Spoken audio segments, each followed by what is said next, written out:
I remember at the end of our training, we were asked where we would like to be absorbed in the Times of India. They absorbed you after that. They gave you a stipend as a trainee, and then they absorbed you.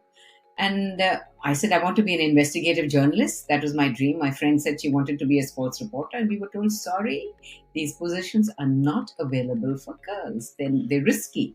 So you either have Femina, where you can do cookery, articles, you can interview women, safe people, or Film Fair, where you could interview the stars. And we were so disappointed, but we were shunted off to these two magazines. I remember I refused to interview Shammi Kapoor. Bikram Singh was the editor, and he said, okay, now go along and interview Shammi Kapoor for our next issue. I said, just because I'm Devanand's niece, I thought to myself, they're trying to send me everywhere, thinking that I'd get interviews, but I'm not going to do it.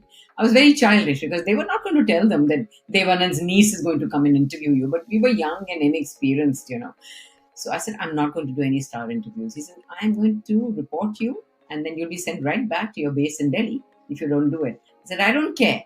I rebelled, and ultimately it went to my colleague who happily did it, and they shunted me off to Femina.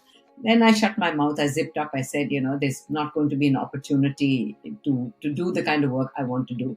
So I brought my investigative journalism into Femina, which was unheard of. There was a hotel employees strike at that time. It's a huge strike. And there was a leader called R.J. Mehta, who was the leader of the workers over there. He had a workers' party. And there was a strike, and I went and covered that strike. And Mrs. Vimla Patil, to her credit, she's the editor, she gave me the opportunity because Femina never did any investigative report, or story. But she published it. And then I did another one. And she said, okay, that's enough. Now you have to get down to the regular work. I've pampered you enough. You've had 2 stories, the kinds that we've never done in Femina. Now you get down to your cookery list. If you don't want to do cookery, you can do some features, you can interview people, etc., etc. And I settled down. And there I worked for many years in Femina.